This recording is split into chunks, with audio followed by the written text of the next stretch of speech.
Bueno, mi nombre es Osvaldo Jesús Martínez, soy nacido en Tortugas, provincia de Santa Fe. Mi familia era del campo, siempre estuvo en los tambos y todas esas cosas.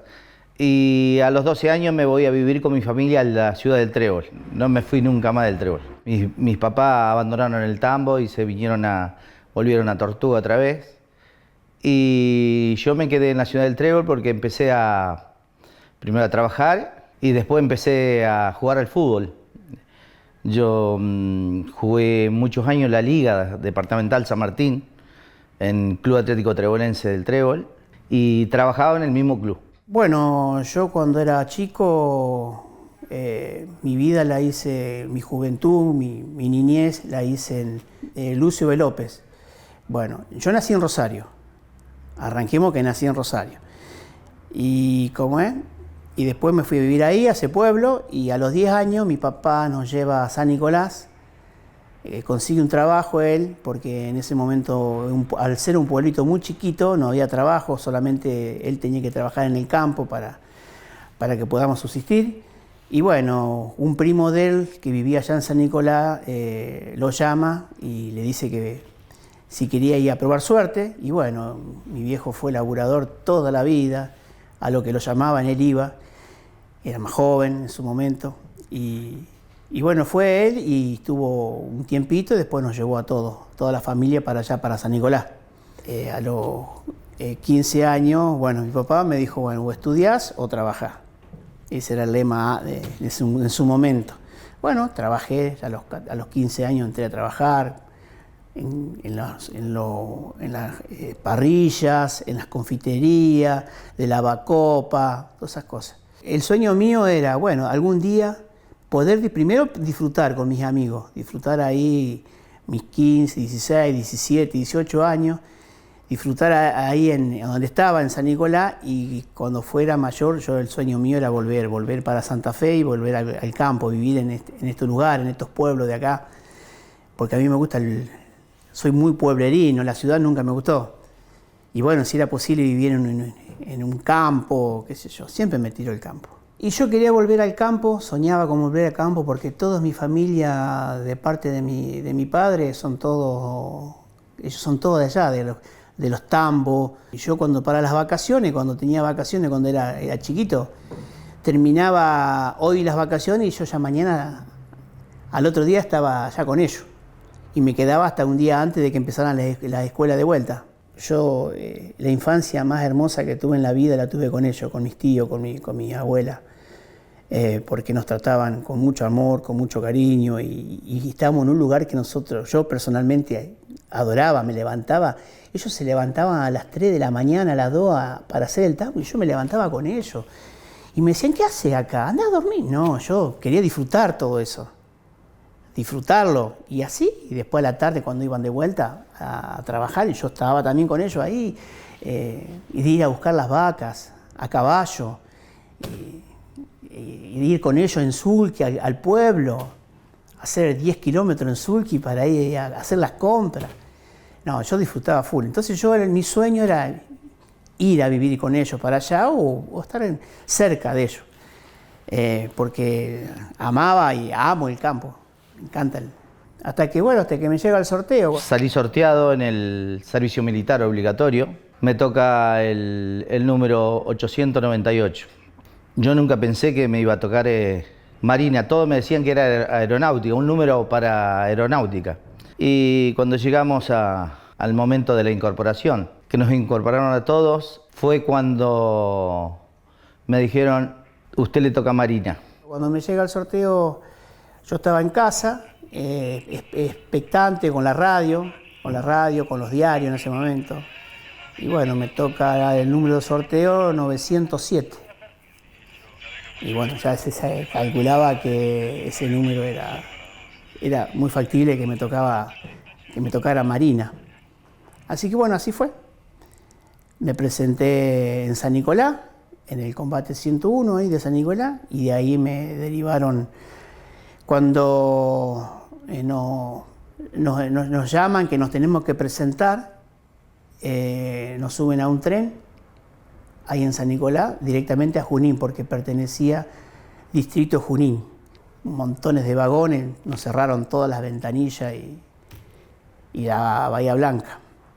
Yo recuerdo que nos cargaron en un tren, nos llevaron directamente hasta la ciudad de Punta Alta y a la base naval de Puerto Belgrano. Toda la enseñanza que me dieron, esos 2 meses, en 2 meses, que se llama intrusión, la hice en la base naval de Puerto Belgrano, en Campo Sarmiento se llamaba el lugar de entrenamiento. Ahí, digamos, nos recibimos de soldados. Cada uno tenía un destino, éramos muchos, mucha cantidad, y nos daban un destino unos. Y bueno, y a mí me tocó el crucero General Belgrano. Y bueno, a mí me tocó, me derivaron al portaaviones, ahora 25 de mayo. Y ahí fue cuando estuve ahí todo el tiempo hasta que me dieron la baja, ahí en el portaaviones. Nos incorporan el 2 de junio del año 81. Y supuestamente teníamos que tener la baja el 2 de agosto del año 82. Y bueno, por los motivos estos de la guerra, creo que tuvimos 2 meses más para que nos dieran la baja.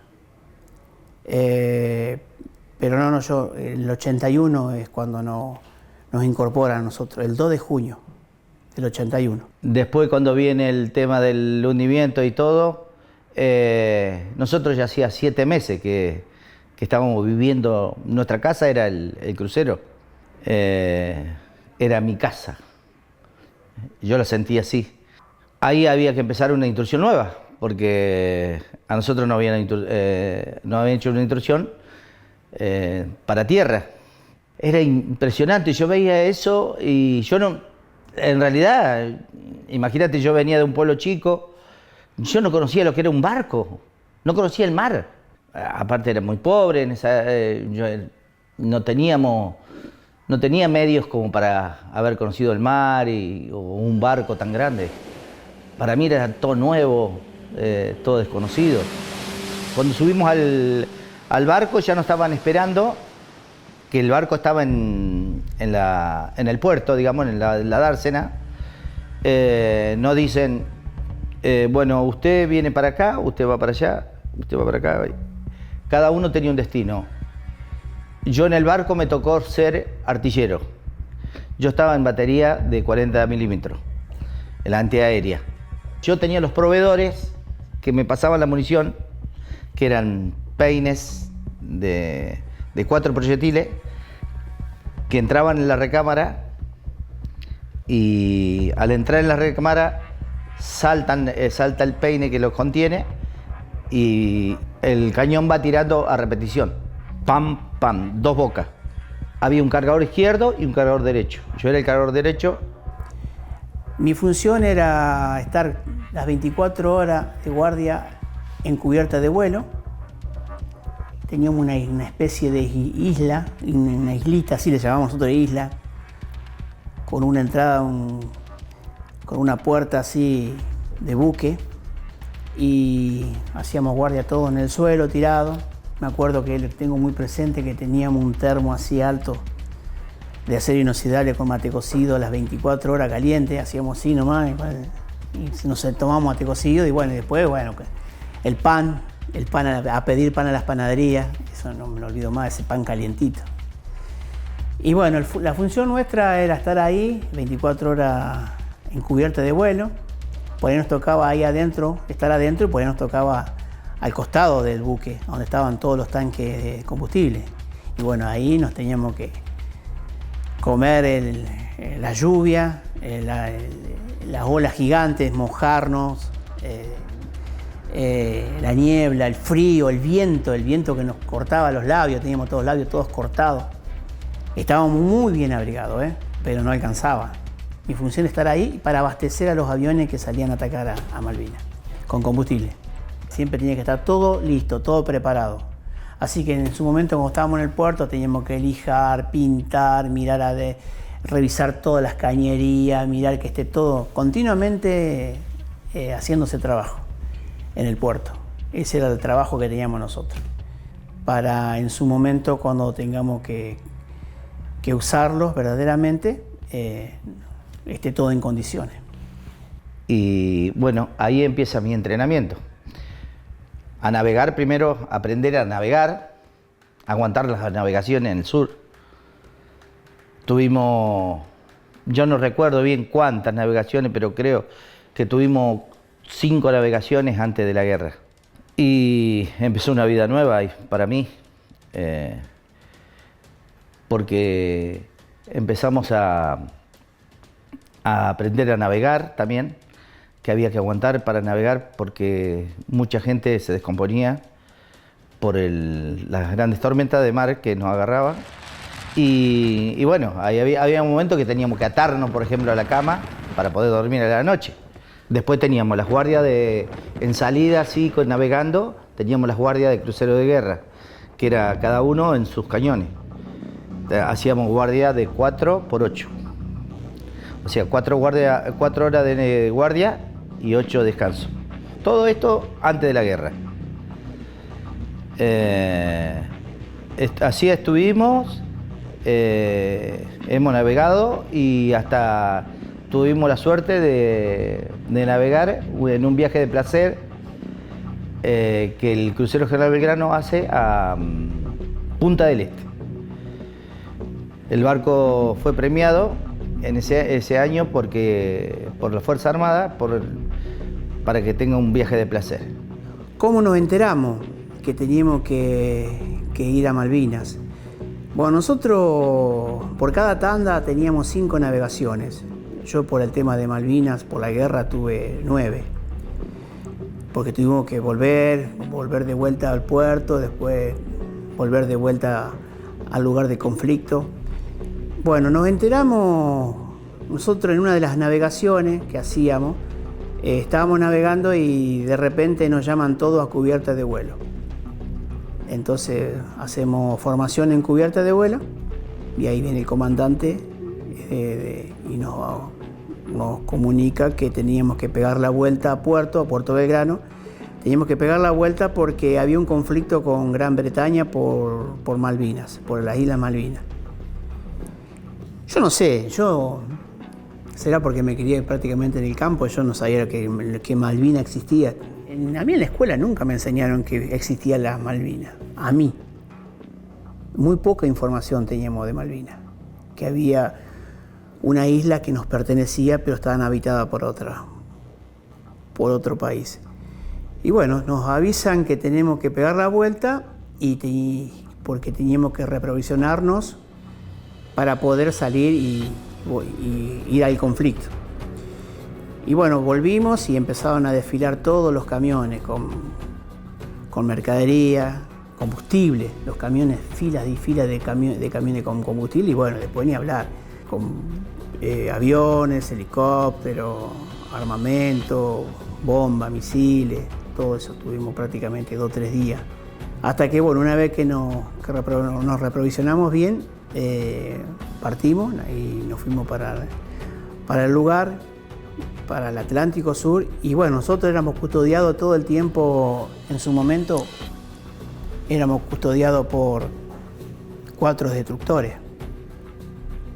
En todo momento, hasta cuando íbamos a hacer navegaciones que no tenían nada que ver con la guerra, navegaciones de intrusiones que hacíamos. Teníamos un destructor en proa, en otro en popa, en babor y estribor, siempre, a los costados siempre. Y bueno, en ese momento del conflicto, más todavía estamos resguardados. El 2 de abril arranca la toma, nosotros no sabíamos nada, nosotros no sabíamos que iban a tomar las islas. El 16 de abril salimos de la base naval de Puerto Belgrano y salimos a mar abierto a navegar al sur. Y no volvimos más. No volvimos más, el barco no volvió más. No había mucha información, qué es lo que teníamos que hacer nosotros, qué es lo que íbamos a hacer. Simplemente hacer lo que cada uno hacía en su trabajo. A mí me tocaba estar como cargador, yo estaba arriba del cañón, las 4 horas ahí firme, esperando para cargar. Si tenía que cargar, Después tenía mi hora de descanso y volver otra vez a la guardia, y así. Navegábamos navegamos a todo lo que era el sur, la parte de atrás, de la isla de los Estados sería. Navegamos en conjunto con 2 destructores, que eran el Buchar y el Piedrabuena. Entonces nos dan la orden de volver a Ushuaia, porque había fallado una munición en práctica y había que cambiarla toda. Tuvimos un día entero descargando municiones y cargando, volviendo a cargar nuevas. Así anduvimos hasta el 1 de mayo.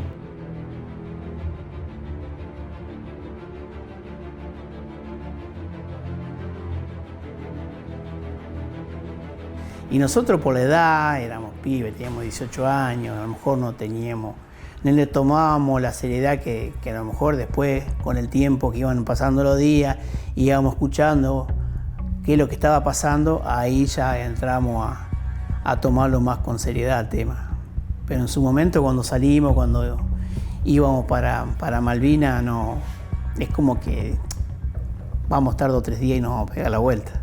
Teníamos helicópteros, teníamos aviones A4Q, de un solo piloto de ataque de guerra, y después teníamos los otros, los trackers, eran conducidos por 2 pilotos, son más grandes, son grandes, que hacían por ahí reconocimientos, muchísimos aviones, y que han salido y que han vuelto, y algunos no pegaron la vuelta, lamentablemente no han pegado la vuelta. Y bueno, los aviones esos eran conducidos por pilotos, eran todos oficiales. Salían, suponer, volvían y bajaba el piloto que había ido a atacar, se bajaba este piloto y subía otro oficial. No era que él mismo volvía, era muy raro, muy difícil. Yo por lo menos lo vi, siempre era que uno atacaba, llegaba, se bajaba y venía otro y subía otro que iba a atacar. No era siempre el mismo. Estaban muy compenetrados los pilotos de avión en lo que estaban haciendo.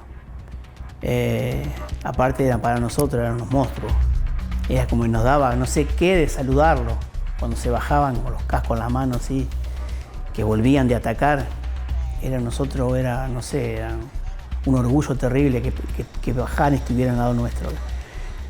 Era muy difícil que saludaran, no es porque sean malas personas, no. Tenían una jerarquía impresionante, pero ellos estaban muy concentrados en todo.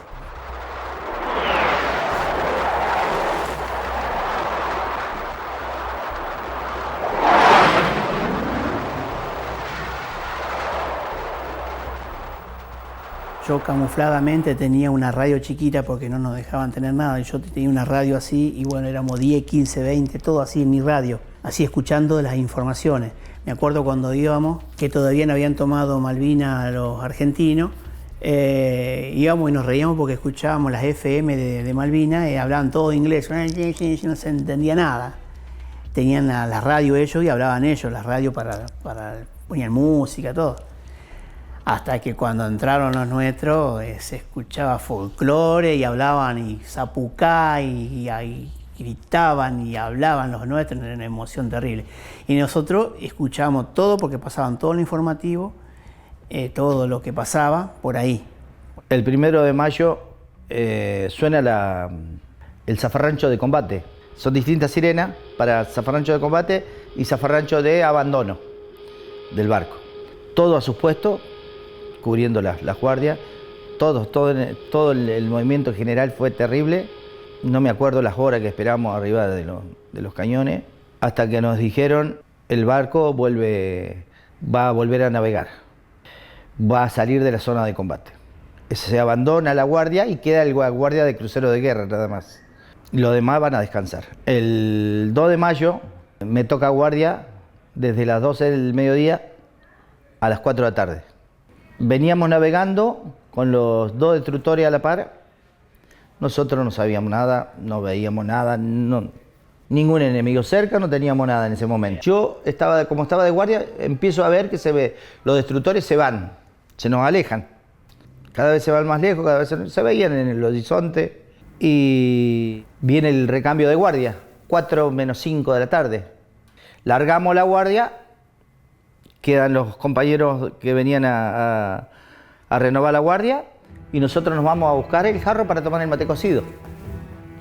Recuerdo que el barco medía 185 metros de largo, era inmenso y tenía como 6 pisos para abajo. Estábamos en la escalera bajando justo a nuestro sollado, a nuestro dormitorio, viene el primer impacto, se siente el primer impacto. Se siente la primera explosión, el buque se mueve completamente, nosotros caemos de la escalera, caímos así algunos y recuerdo que se nos cayó una taquilla de chapa encima, así. Cuando yo me quiero mover del piso que había caído, se siente el otro impacto. Quedamos a oscuras, se sienten los gritos, tratamos de reaccionar a ese momento porque habíamos quedado choqueados completamente. Estaba más o menos a unos 40 metros de la proa, que es donde pegó un torpedo, y habré estado también unos 30 o 40 metros de donde pegó el segundo torpedo, que fue el que reventó todo. Lo que nos cayó mal a nosotros fue el hundimiento del Belgrano, sí, muy mal porque, no solamente el Belgrano, toda la fragata, todo lo que haya pasado, los aviones, todo nos cayó muy mal, porque disfrutamos y en el momento cuando nos llegaba a nosotros la noticia de que los aviones nuestros hundían buques de ellos, pero sí, nos dolió mucho después cuando terminó la guerra, todas las muertes que nos enteramos de que había pasado. Inclusive teníamos compañeros, amigos que habíamos hecho la intrusión, que estaban en el Belgrano. Así que después nos íbamos enterando por los apellidos y bueno, el dolor fue muy, muy grande para nosotros. Nosotros teníamos gracias a eso, muchos del crucero pudieron salvarse, pero había gente que había venido en ese momento para ese viaje, porque la dotación del crucero era de 700 personas, más o menos, y había 1093 en ese momento. Con mi grupo ahí logramos salir a cubierta principal. Cuando salimos a cubierta principal era un caos eso. Todo el mundo se tiraba al agua en el momento, el barco ya estaba escorado completamente, no se podía caminar en la cubierta principal, tenías que ir agarrándote para caminar. Yo tenía mi número de balsa, yo me acordaba mi número de balsa, entonces lo primero que hice era el número 20 tenía yo de la balsa. Había un cabo segundo que estaba esperando, que estaba en la balsa mía. Es una cápsula que es con una soga que vos la tiras al agua y de adentro se tira la soga, se abre la cápsula y salta la balsa y se va inflando.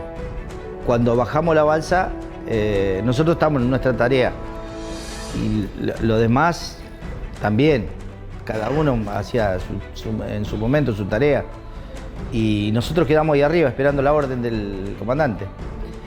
Viene una patrulla, dice, necesitamos gente para sacar heridos, quemados. Alcanzamos a bajar un piso, creo que sacamos cuatro quemados en total, hasta que el comandante en un momento vio que no podíamos recuperar el buque y ordenó bajar a las balsas. Nosotros logramos bajar de aquel lado y abandonar el barco. Bueno, tratamos de alejarnos del barco teníamos un remito así, un remo chiquitito, con la puerta. Dieron la orden de empezar a atar las balsas, una con otra, con soga, para lograr que si había rescate, nos pudieran rescatar más rápido para ver ese grupo de balsas naranja desde arriba.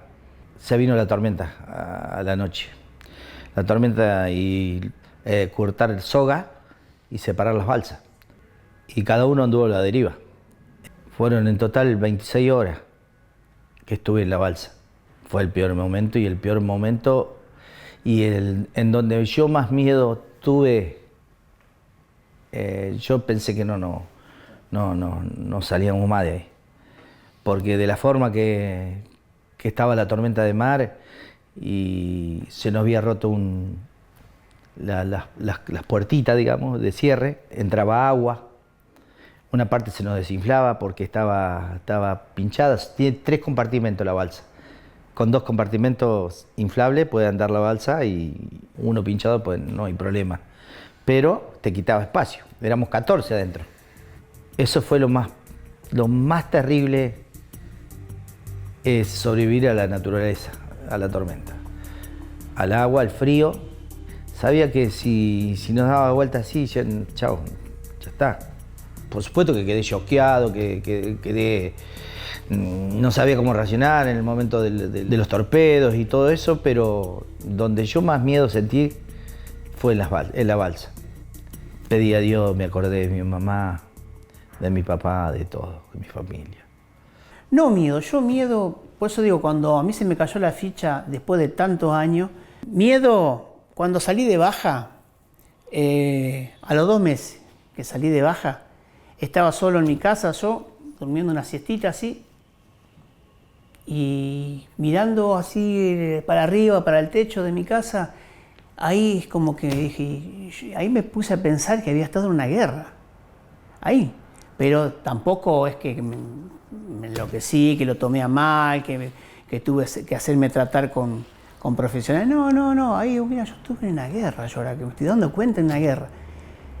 Donde me afectó fue cuando yo dejé de trabajar, a los muchos años. Amanece con sol, estaba más calmo el mar, no veíamos a nadie, no se veía una balsa en ningún lado, no se veía en el horizonte, en el movimiento ese, y por ahí sentimos, habrá sido la tarde, las 3 de la tarde, 4 de la tarde, sentimos un ruido de helicóptero, y vemos en el horizonte que venía un helicóptero y empezamos, yo me acuerdo que subía al techito de la balsa, y con una toalla que tenía acá, hacía, y otros de allá también se subieron, y bueno, y tratamos de hacer señas hasta que nos vieron lo del helicóptero. Entonces, quédense tranquilos, que le vamos a dar la posición al buque de rescate, que lo van a rescatar. No se desesperen, quédense tranquilos. Se va el helicóptero. Quedamos otra vez a la deriva, pasó, no sé, 3 horas más. Y por ahí vemos un buque que se acerca. Uy, cuando lo vimos el buque que se acercaba, una alegría, imagínate. No importaba si era inglés, no. Con tal de que podríamos salir de esa balsa. Era el Arabuchar, el mismo que navegaba con nosotros custodiándonos. Había vuelto y se había vuelto buque de rescate. Y yo me acuerdo que supuestamente venían despacito para subir la balsa y se vienen derecho, el agua los trae derecho. Nos agarra la balsa, el barco, y nos da vuelta, con balsa y todo. Nos tumba todos al agua. Y ahí se tiraron y nos enganchaban de acá y nos subieron arriba de la cubierta principal. No. Y me dicen, ¿cómo te sentís? Yo me siento bien, le digo. ¿Podés caminar? Sí, le digo, puedo caminar. Yo no sentía nada. No sentía dolor, no sentía nada. Cuando quiero salir caminando, caigo. Mis piernas no responden. Estaban congeladas. Me acuerdo que me llevan a un lugar donde los llevaban a todos los que iban rescatando. Y nos bañaron con agua caliente, nos daban caldo y chocolate caliente. Y nos pusieron en las camas y nos taparon. Y a esperar, llegar a tierra. Así que bueno, esa misma noche veníamos navegando y suena la sirena de combate. Otra vez, en el barco que nos había rescatado. Parece que andaba el submarino cerca y lo habían detectado. Entonces, nosotros estábamos ahí inmóviles. Entonces dice, quédense acá, no se muevan, nosotros la tarea de defensa la vamos a hacer nosotros, así que ustedes quédense acá nomás. Nos quedamos todos amontonados ahí, me acuerdo, esperando. Pasó 1 o 2 horas, me acuerdo, y dice, suena la sirena, retirada de puesto de combate, volvemos a Ushuaia.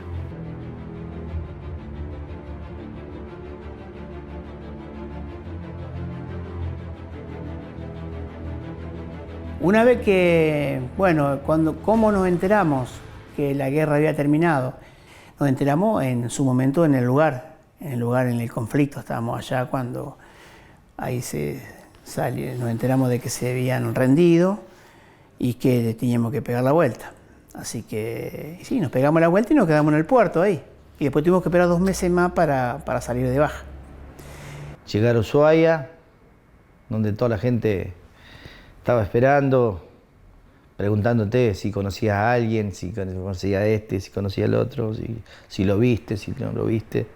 Después, al otro día nos cargaron en avión y nos trajeron a la base naval de Comandante Espora, en Bahía Blanca. Bueno, cuando llegamos ahí, toda la gente, estaba todo el mundo preguntando por su familia, por su hijo, por su primo, por su sobrino, por lo que sea. Eso también fue terrible, enfrentar a la gente. Nos llevaron a la base naval de Puerto Belgrano, otra vez al campo Sarmiento, donde habíamos hecho la intrusión. Ahí nos tuvieron 1 semana más. Luego nos dieron 1 semana de vacaciones, de licencia. Nos subieron a un colectivo que nos trajo yo me acuerdo, me trajo hasta Rosario, y de acá me fui a dedo hasta mi pueblo. Un soldado que viene de la guerra no puede volver enseguida a la guerra, no puede volver. Entonces, bueno, nos dieron esa semana de licencia y nos volvieron a incorporar. Después del hundimiento de Belgrano, si bien siguió hasta el 13 de junio, cesaron los ataques y todas esas cosas. En su momento no estaba participando en el tema de Malvinas porque me dediqué muchos años a trabajar en el tema de los camiones, larga distancia. Y bueno, los 2 de abril para mí era como un día cualquiera para mí. Bueno, cuando dejé de trabajar en el camión, que era lo que hice casi prácticamente toda mi vida, y me estuve en casa con mi mente desocupada, ahí es cuando ¡tac!, se me cayó la ficha. Ahí empecé a darme cuenta de lo que me había pasado en su momento, y ahí empecé que había estado en una guerra. Me ubicaron mis compañeros que estuvieron conmigo en su momento y me preguntaron si yo estaba en contacto con los muchachos, con todos los muchachos veteranos de Malvinas, si yo tenía algún contacto, si estaba en algún grupo. Y le dije que no tenía nada. Y entonces ellos me hablaron y me dijeron que tenía que meterme en el tema. Dice, metete en el tema, tratá de meterte en algún grupo, participá un poco más, te va a hacer bien en la cabeza, tu vida. Y bueno, y ahora estoy arrancando en eso y metiendo más en el tema de Malvinas, que en su momento lo tenía como que no había vivido nada, como que no había participado en nada, estaba con mi cabeza en otro lado. Nosotros contamos, la gente del interior, digamos, de pueblo chico. Yo me acuerdo de acá me fui a Tortuga, de Rosario, cuando me dejé el colectivo, me voy a dedo hasta Tortuga, donde estaba mi mamá y mi papá. Y me acuerdo de reencontrarme con mi mamá y papá. Mi mamá estaba enferma. Bueno, y volver otra vez, 5 meses más volvimos. Después de la guerra, estuvimos 5 meses más. Yo estuve en la Escuela Mecánica de la Armada, en Buenos Aires. Cuando me dan la baja, digamos que se termina toda la guerra, estuve esos 5 meses, yo vuelvo y le digo a mi mamá y a mi papá, yo no vuelvo a Tortuga, yo me quiero ir al Trébol. Yo quiero seguir haciendo lo que hacía antes. Me vuelvo al Trébol, hablo con la gente del club, entonces me dieron el trabajo. La gente del Trébol muy buena, se portó muy bien conmigo. conmigo en ese momento. Éramos 3 del Trébol, que estuvimos los 3 en el Belgrano. Uno falleció, uno quedó en el barco, cabo primero Daniel Romero. Y después estaba Oscar Escaglia y yo, Osvaldo Martínez, los 3 del Trébol. Y bueno, volver otra vez a la parte social, digamos, volver a... Yo hablé con lo del club, me dieron trabajo, empecé a trabajar en fútbol, en el club, y después y volví a jugar al fútbol. Entonces, bueno, mi vida fue esa. Lo más difícil fue en la ciudad, que no te conocía nadie o que te conocían los vecinos nomás.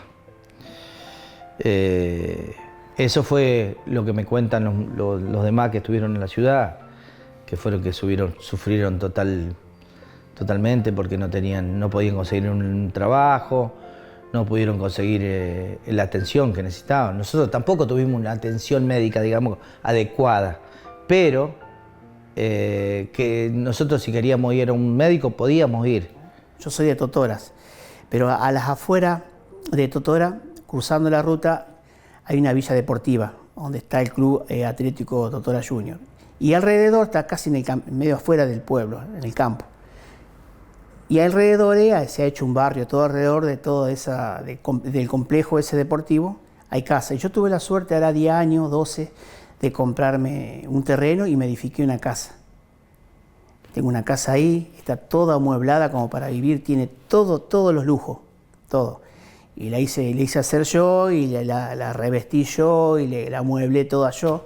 Entonces yo cuando tengo ese momento que por ahí, creo que todos los que estuvimos en Malvinas tenemos un momento que queremos estar solos, que tenemos nuestro momento de que por ahí algo nos molesta o no nos sentimos con ganas de hablar. A mí me pasa, por ahí no tengo ganas de hablar con nadie. Ya tengo a mi mujer que hace 39 años que estamos juntos y ya me conoce. Entonces yo agarro, me voy para allá, capaz que me quedo un día, 2, hasta me he quedado una semana. Cuando mi cabeza no estaba bien. Y más me pasó todo esto cuando dejé de tener mi cabeza ocupada, cuando dejé de trabajar, fue peor, porque mientras estuve trabajando mi cabeza ocupada y no me hacía pensar en nada. Pero cuando yo dejé de trabajar, mi cabeza es como que se me dio vuelta. Una tarde estaba sentado así en un sillón en la vereda de mi casa y me paré y quedé mirando para todos lados y dije, ¿qué hago acá? Y entonces entré adentro de mi casa y mi señora estaba en la cocina y vi que yo me paré y quedé mirando fijo así. Y me mira y me dice, ¿qué te pasa? Y le digo, no sé, es como que se me dio vuelta la cabeza. Y dice, vos estás loco. No, en serio, le digo, no sé qué tengo, es como que soy otra persona. ¿Cómo que es otra persona? Sí, no sé qué me pasó, estaba sentado y me paré de golpe. Ahí estaba sentado en la vereda, ahí en el sillón, le digo, y me paré de golpe y digo, ¿qué hago acá? ¿A dónde estoy? Y bueno, después de ahí tuve que recurrir a psicólogo, psiquiatra. Acá a Rosario me venía 2 psicólogos. De tenerla tan ocupada y al encontrarme así con mi mente en blanco en no hacer nada, es como que se me dio vuelta la cabeza, me hizo un chip medio raro y bueno. Pero gracias a Dios, con la ayuda de los profesionales, pude salir adelante. Así que no, pero cada tanto tengo que hacer una visita. No debo ser el único. Somos muchos, porque yo lo charlo con mis compañeros, con mis hermanos y también tienen o han tenido ese problema. Pero todo depende de una buena familia al lado. Por eso yo decía recién, me ha pasado que por ahí yo solo me doy cuenta que no tengo ganas de charlar, no tengo ganas de hablar, me siento que todo me molesta. Entonces agarro, me voy para la otra casa, me quedo ahí un día, 2, 3. En su momento, como te decía, me quedé hasta una semana. Pegaba una vuelta a mi casa, veía cómo estaba todo y me iba y me quedaba allá. Y cuando venía, mi mujer llegaba y me decía, ¿querés un mate? Entonces ahí ya me acomodaba de vuelta, así. Uno crea una amistad, una hermandad. Hoy mismo, ahora con 60 años que tenemos la mayoría, nos vemos y nos damos un abrazo, un beso, porque siempre decimos que somos hermanos del corazón. Porque después de todo lo que nos pasó, volver a encontrarnos, yo me volví a encontrar con ellos después de 40 años. Y no, la alegría fue inmensa, inmensa. de no dejar de abrazarlo, de acordarnos de esos momentos, de cada cosa que habíamos pasado. Fue emocionante hasta las lágrimas fue. Y encontrarnos más viejos. De tener 18 años a 60 prácticamente. Yo siempre digo, nosotros cuando hablamos, la mayoría hablamos con el corazón, lo hablamos con sentimiento. No es una cosa, che, ¿qué tal la pasaste cuando fueron a pescar? No, esto no es, lo que contamos nosotros es un sentimiento, es una cosa que nos pasó y una cosa muy emotiva. Entonces no tenemos por qué exagerar. Nosotros cuando vamos a la escuela, por ahí los chicos nos preguntan, levantan la mano, sí, nosotros con el micrófono. ¿Mataron los ingleses ustedes? ¿Tiraron un tiro con las armas? No, querido, ¿para qué vamos a decir? Ah, sí, yo maté un inglés, maté 2 ingleses, maté 3 ingleses. No usábamos armas nosotros, yo estaba en el portaaviones. Lo que lo vivimos cuando hablamos así en un reportaje o en una charla, nosotros lo sacamos del corazón, todo con el corazón lo decimos. El mensaje es que nunca más haya una guerra, que todo sea paz, que siempre se negocie en paz todo y que en algún momento salgamos adelante con la Argentina, con nuestro país. Eso es lo que deseo para el futuro, para mis hijos, nietos y bueno, que estemos un poquito mejor, nada más.